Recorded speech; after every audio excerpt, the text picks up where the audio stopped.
Assalamualaikum warahmatullahi wabarakatuh. Selamat pagi semua. Bagaimana kabarnya hari ini? Ibu harap kalian semua baik-baik ya. Nah, sebelum memulai pembelajaran hari ini, sebaiknya kita berdoa terlebih dahulu menurut keyakinan dan kepercayaan kalian masing-masing. Mohon ketua kelasnya memimpin doa.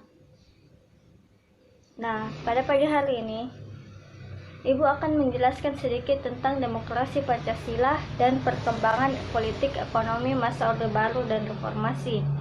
Yang pertama, demokrasi Pancasila masa Orde Baru tahun 1966 sampai 1998. Pemerintahan Presiden Soeharto itu dikenal sebagai pemerintahan Orde Baru. Masa ini diawali dengan terbitnya Surat Perintah 11 Maret 1966. Presiden Soekarno mengeluarkan surat ini untuk memerintahkan Jenderal Soeharto untuk segera mengatasi keamanan negara karena situasi dan kondisi pada saat itu tidak stabil karena akibat dari peristiwa Gerakan 30 September 1965 yang didalangi oleh PKI. Demokrasi Pancasila ialah demokrasi yang mengutamakan musyawarah dan mufakat. Ciri-ciri dari demokrasi Pancasila yaitu mengedepankan mekanisme kedaulatan rakyat dalam penyelenggaraan negara dan pemerintahan. Kemudian, Presiden Soeharto pun segera menerapkan sejumlah kebijakan politiknya. Yang pertama, pembubaran Partai Komunis Indonesia. Yang kedua, penyederhanaan partai politik. Yang ketiga, pelaksanaan pemilu. Pada masa ini, pemilu terjadi sebanyak 5 kali. Yang pertama, 1974. Yang kedua, 1977. Yang ketiga, 1982. Yang keempat, 1992. Dan yang kelima yaitu 1997. Yang keempat, peran ganda atau duifungsi ABRI. Nah, pada masa ini, Presiden Soeharto mencetuskan dan melaksanakan konsep yang didasarkan pada pemerintahan bahwa pemerintah perlu memberikan pesan ganda kepada ABRI untuk menciptakan stabilitas politik. Pedoman penghayatan dan pengalaman Pancasila atau yang disingkat dengan P4. Tujuan dari penyelenggaraan P4 ini yaitu memberi pemahaman yang sama tentang demokrasi Pancasila. Yang keenam, penataan politik luar negeri Indonesia. Pada masa pemerintahan Presiden Soeharto, Indonesia pernah menyatakan keluar dari keanggotaan Perserikatan Bangsa-Bangsa. Hal ini terjadi ketika Malaysia diterima sebagai anggota tidak tetap Dewan Keamanan PBB. Nah, kemudian perkembangan ekonomi masa Orde Baru. Hal ini ditandai dengan rendahnya per kapita penduduk yang hanya mencapai 70 US dollar, serta tingginya tingkat inflasi hingga mencapai 65%, serta hancurnya sarana ekonomi akibat dari konflik dalam negeri yang terjadi pada saat akhir pemerintahan Presiden Soekarno. Pada April 1969, saat itu pemerintah menyusun landasan untuk pembangunan yang dinamakan Repelita atau Rencana Pembangunan 5 tahun. Nah, ada 7 sendi pokok pada demokrasi Pancasila yang tercantum dalam Undang-Undang Dasar 1945. Yang pertama, Indonesia adalah negara yang berdasarkan hukum. Kedua, Indonesia menganut sistem konstitusional dan konstitusi yang mengikat, yaitu Undang-Undang Dasar 1945 dan Pancasila. Ketiga, MPR memegang kekuasaan tertinggi negara.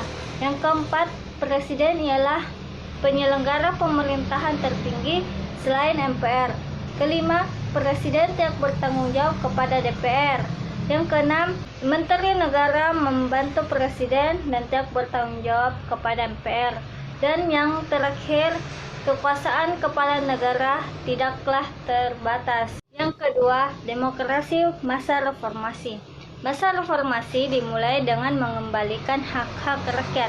baik itu dalam tatanan elit maupun rakyat pada umumnya.